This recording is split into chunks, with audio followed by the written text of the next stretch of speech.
할렐루야. 모든 영광 하나님께 올려드립니다. 오늘 찬양대가 감동의 찬양을 불러서 제가 순서를 깜빡했습니다. 다시 한번 박수 하겠습니다.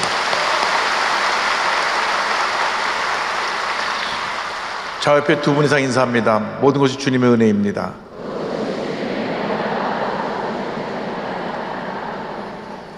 다시 한번 인사드립니다. 우리는 잘 될 수밖에 없습니다.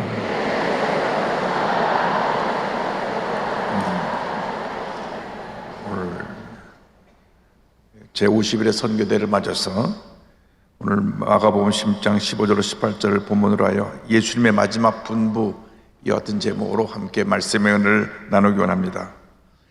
예수님의 생애를 기록한 마태, 마가, 누가, 요한복음 마지막 부분과 사도행전 처음 부분에 예수님께서 제자들에게 맡기신 사명에 대한 기록이 나옵니다. 그 사명은 무엇이냐면 땅 끝까지로 복음을 전하라고 하는 것입니다. 복음을 전하는 것은 우리 모든 주님의 제자들의 사명이며 존재 목적입니다. 오늘 여의도수 목회 이 선교대를 여는 목적은 우리의 맡겨진 사명을 다시 한번 확인하고 더 열심히 이 복음 전파 사명을 감당하기 위해서 함께 모여 기도하고 영적으로 재충전 갖는 귀한 시간을 갖게 되는 것입니다. 복음을 전할 때 하나님께서 개인, 가정생활, 자녀, 범사의 복을 내려주시고 교회가 부흥되게 만들어주시고 나라가 부강하게 되게 만들어 주시는 것입니다. 때를 얻든지 뭐든지 복음 증거에 최선을 다하는 여러분 모두 되기를 주님으로 축원합니다. 예수님께서 승천하기 전에 말씀하십니다. 온 천하에 다니며 복음을 전파하라. 마가복음 10장 15절입니다. 또 이르시되 너희는 온 천하에 다니며 만민에게 복음을 전파하라. 마태복음은 이 내용이 이렇게 기록되어 있습니다. 28장 19절로 20절에 그러므로 너희는 가서 모든 민족을 제자로 삼아 아버지와 아들과 성령의 이름으로 침례를 베풀고 내가 너희의 분반 모든 것을 가르쳐 지키게 하라. 복음 전파는 모든 믿는 자들의 사명입니다. 예수 믿는 그 순간 우리 모두가 선교사가 되는 것입니다. 가는 선교사가 되든지 보내는 선교사가 되든지 우리는 다 선교사입니다. 내 삶 전체를 주님께 바쳐서 선교사에게 모든 것을 다 드려 헌신하는 우리 선교사님들이 계신가 하면 우리들이 있는 곳에서 하나님의 명으로 해서 복음을 전하며 복음 전하는 사역을 후원하는 우리 모두가 또 하나의 선교사인 것입니다. 여러분이 선교사라는 걸 잊지 않게 되기를 바랍니다. 우리가 복음을 전하는 이 귀한 사명에서 날마다 기도해야 됩니다. 우리는 인종, 지역, 문화를 뛰어넘어서 사람들이 있는 곳이면 그 어디로든 가서 복음을 전해야 됩니다. 같은 문화권, 한국 사람이 한국 사람에게 복음을 전하는 것을 전도라 그러고 타 문화권, 한국 사람이 다른 민족에 가서 복음을 전하는 것을 선교라고 합니다. 내용은 같은 것입니다. 예수 그리스도가 구주이심을 전하는 것입니다. 예수님의 구원의 길이 없습니다. 오직 예수님만이 우리의 길이요 진리요 생명이 되시는 것입니다. 사도행전 4장 12절은 말씀합니다. 다른 이로서는 구원을 받을 수 없나니 천하 사람 중에 구원을 받을 만한 다른 이름을 우리에게 주신 일이 없음이라 하였더라. 오직 예수님만이 우리의 구세주가 되십니다. 예수를 믿고 나서 우리는 반드시 침례를 받아야 됩니다. 침례는 내가 구원받은 사실을 모든 사람에게 공표하는 것입니다. 아이가 응하고 태어난 다음에 동사무소 가서 신고에 이름 올려놓는 것처럼 침례는 내가 예수 믿었다는 것을 모든 사람에 알리고 그 교회에 내가 구원받았음을 기록으로 남겨서 그것이 구원받은 것을 확증하는 내용인 것입니다. 독일이 전쟁에 나가지고 모든 문서가 불탔을 때 교회에 세례받은 그 증서를 떼어다가 호적 등본을 호적 등본을 대신했던 그러한 역사가 있습니다. 그래서 그만큼 구원받고 침례받는 게 중요한 것입니다.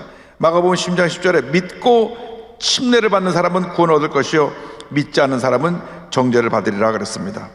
믿지 않는 사람은 이미 심판을 받은 것입니다. 요한복음 3장 18절입니다. 믿지 아니하는 자는 하나님의 독생자의 이름을 믿지 아니함으로 벌써 심판을 받은 것이니라. 우리가 때를 얻든지 못 얻든지 반드시 복음을 전해야 됩니다. 디모데후서 4장 2절입니다. 너는 말씀을 전파하라. 때를 얻든지 못 얻든지 항상 힘쓰라. 범사에 오래 참음과 가르침으로 경책하며 경계하며 권하라. 복음을 전해야 됩니다. 복음을 전하기 위해서는 반드시 권능을 받아야 되는 것입니다. 사도행전 1장 8절 말씀합니다.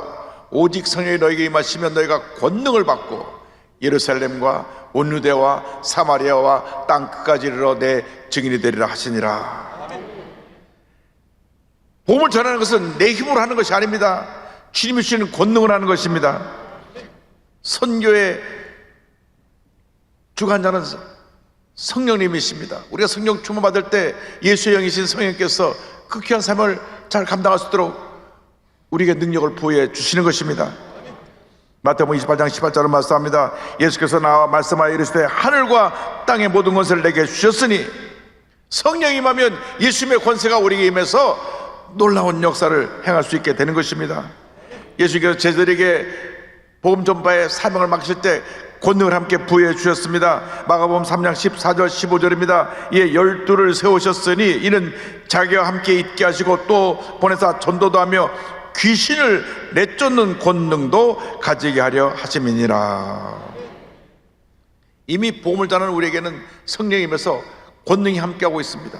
우리가 가는 것마다 하나님의 놀라운 은혜와 역사가 나타나게 되는 것입니다. 그래서 주님 말씀하시기를 마태복음 10장 17절 18절 이렇게 말씀했습니다. 믿는 자들에게는 이런 표적이 따르리니 곧 그들이 내 이름으로 귀신을 쫓아내며 새 방언을 말하며 뱀을 집어올리며 무슨 독을 마실지라도 해를 받지 아니하며 병든 사람에게 손을 얹은즉 나으리라 하시더라. 제일 먼저 우리에게 하신 말씀이 귀신을 쫓아내라. 귀신을 쫓아내라. 누가복음 4장 35절에 예수님께서 복음을 전하실 때 귀신 들린 자를 쫓아내셨습니다. 예수께서 꾸짖어 이르시되 잠잠하고 그 사람에게서 나오라 하시니 귀신이 그 사람을 무리 중에 넘어뜨리고 나오되 그 사람은 상하지 아니한지라. 하나님의 사람들은 우리는 예수님의 권능을 갖고 귀신을 쫓아내야 됩니다. 귀신은 사람 마음 가운데 악한 생각을 집어넣습니다. 더러운 생각을 집어넣습니다. 예수의 이름으로 쫓아내야 되는 것입니다. 귀신은 점치고 거짓말하고 악한 일을 하고 더러운 일을 하는 것이 귀신의 역사입니다. 한국이 지금 무속인들이 들끓어갖고 지금 이와 같은 우리의 한국에 큰 어려움의 시기가 지나고 있는 것입니다. 한국의 목회자가 최종이 10만 명인데 무속인이 100만 명입니다. 온 지역이 그냥 무속인으로 뒤덮였습니다.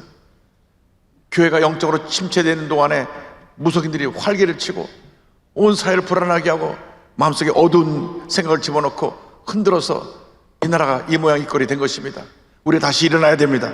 다시 일어나야 됩니다. 귀신을 쫓아내야 되는 것입니다. 귀신은 배반하게 하고 이간질시키고 싸우게 만들고 거짓말하게 하고 모든 악한 일을 하는 것이 귀신의 역사입니다. 그러므로 우리가 나사렛 예수의 명하니 귀신은 물러가라, 더러운 귀신 떠나가라, 쫓아내야 되는 것입니다. 무속인들의 세력을 예수의 이름으로 쫓아내서 예수님의 권세가 무속인 100만 명보다 더 강합니다. 예수의 이름으로 모든 무속인들의 귀신을 쫓아내고 하나님의 귀한 역사를 이루는 우리 모두가 되어야 할 것입니다. 야고보서 4장 7절을 말씀합니다. 그런즉 너희는 하나님께 복종할지어다 마귀를 대적하라 그리하면 너희를 피하리라. 예수의 이름으로 예수의 보력력으로 귀신을 쫓아내시기 바랍니다. 주님 말씀하시기를 그 다음 새 방언을 말한다고 했습니다. 새 방언이란 성령을 받고 나서 우리에게 주시는 언어를 말합니다. 우리가 방언으로 말하고 우리의 언어가 바뀌면 하나님의 축복이 임하게 되는 것입니다. 사도행전 2장 4절을 말씀합니다. 그들이 다 성령의 충만을 받고 성령의 말하게 하심을 따라 다른 언어들로 말하기를 시작하니라. 영어로 기도하는 것입니다. 영어로 기도하면 방언을 통하여서 하나님께 우리의 영적인 소원이 전달되고 하나님의 은혜가 우리에게 임하게 되는 것입니다. 우리가 그 방언의 내용은 알 수 없지만 우리가 기도할 때 영으로 기도하고 마음으로 이중으로 기도하게 되는 것입니다. 우리가 하나님 앞에 기도할 때 하나님께서 방언을 주시고 우리 기도가 더 깊어지게 만들어 주시고 그 기도의 능력을 통해서 귀신을 물리치고 흑암의 물리치고 승리의 삶을 살게 만들어 주시는 것입니다. 방언으로 기도할 때 성령께서 우리의 연약함을 도우십니다. 로마서 8장 26절입니다. 이와 같이 성령도 우리의 연약함을 도우시나니 우리는 마땅히 기도할 바를 알지 못하나 오직 성령이 말할 수 없는 탄식으로 우리를 위하여 친히 간구하시느니라.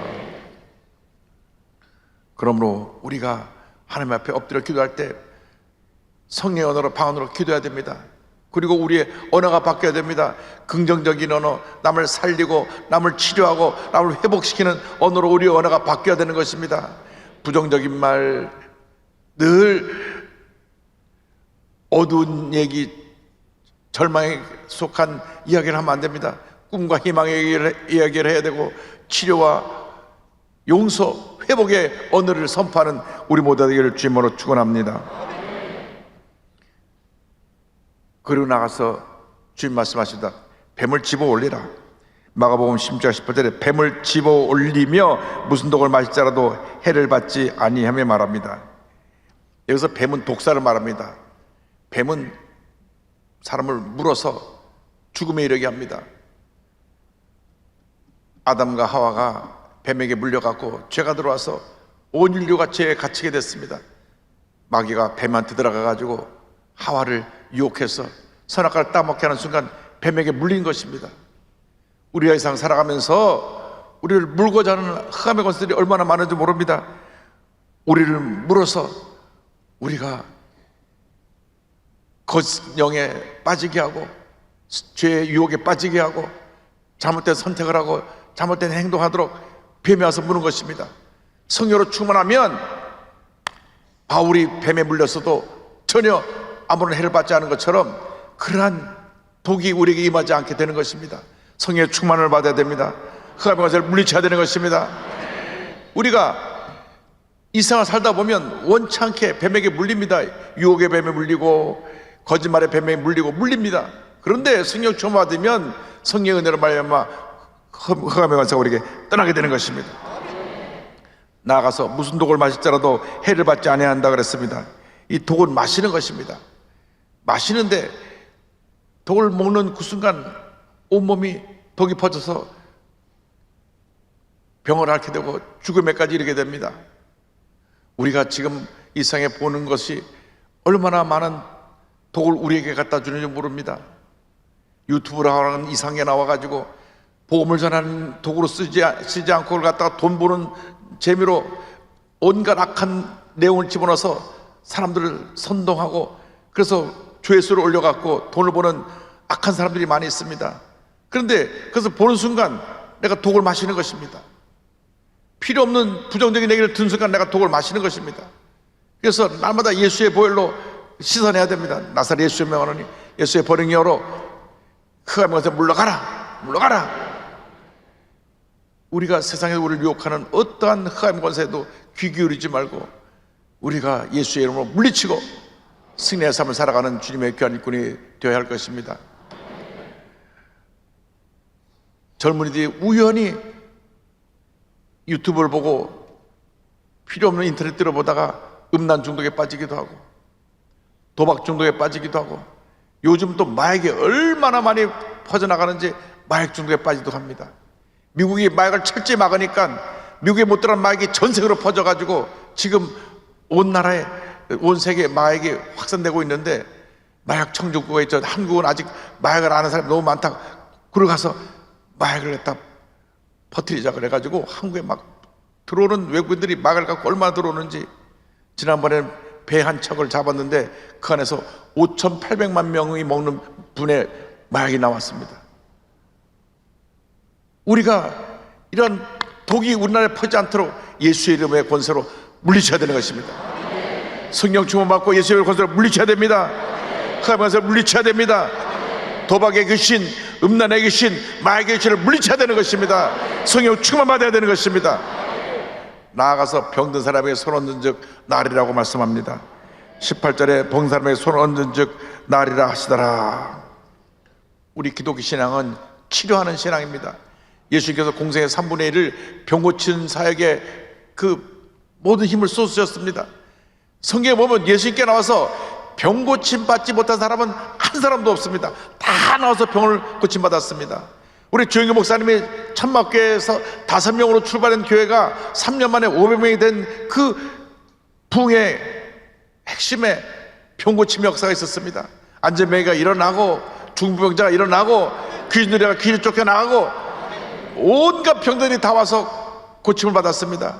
그러자 교회가 폭발적으로 부흥해서 500명이 되고 서대문으로 와서 10,000명, 20,000명이 되고 여의도로 와서 올로 목사님 되실 때 78만 명이 된 것입니다. 그 모든 부흥의 역사 가운데 병 고침의 역사가 있었습니다. 마태복음 4장 23절 24절에 예수님 사역에 대해 설명합니다. 예수께서 온 갈릴리에 두루다니사 그들의 회당에서 가르치며 천국복음을 전파하시며 백성 중에 모든 병과 모든 약한 것을 고치시니 그의 소문이 온 수리아에 퍼진지라. 사람들이 모든 앓는 자 곧 각종 병에 걸려서 고통당하는 자, 귀신 들린 자, 간질하는 자, 중풍병자들을 데려오니 그들을 고치시더라. 그들을 고치시더라. 그들을 고치시더라. 모든 선교지의 사역 현장에서 수많은 병자가 낫게 되기를 바랍니다. 귀신이 쫓겨나고 병이 고침받으면 그 기적을 보고 사람들이 몰려오는 것입니다. 주여, 이와 같은 오순절적 치료의 역사, 성령 역사가 모든 선교 현장에 나타나게 하여 주옵시고 한국의 모든 교회에 나타나게 하여 주셔서 놀라운 부흥 역사가 이루어지게 하여 주옵소서. 우리 모두가 기도하고 병 고치는 일에 앞장서야 될 것입니다. 히브리서 13장 8절은 말씀합니다. 예수께서는 어제나 오늘나 영원토록 동일하시니라. 예수님은 동일하신데 문제는 우리의 믿음이 옛날 같지 않기 때문에 어떠한 기적이 일어나지 않는 것입니다. 우리가 저 대조동 산동네 시대를 지나서 서대문 왔을 때, 여의도교회 왔을 때 얼마나 뜨겁게 부르짖는지 모릅니다. 기도할 때 불이 떨어졌습니다. 웬만한 병원 그냥 왔다가 발버둥 못 붙이고 다 달아나 버렸습니다. 그 열정을 회복할 수 있게 되기를 바랍니다. 하나님 아버지, 우리 모두가 이 마태복음 16장의 놀라운 능력을 회복해서 가는 곳마다 주님의 영광을 나타내고 복음을 전할 때 이와 같은 기사와 이적이 우리의 사역 가운데 임하게 하여 주시옵소서. 이와 같은 위대한 하나님의 사람들이 다 되시기를 주님의 이름으로 축원합니다. 축원합니다. 축원합니다. 기도하겠습니다.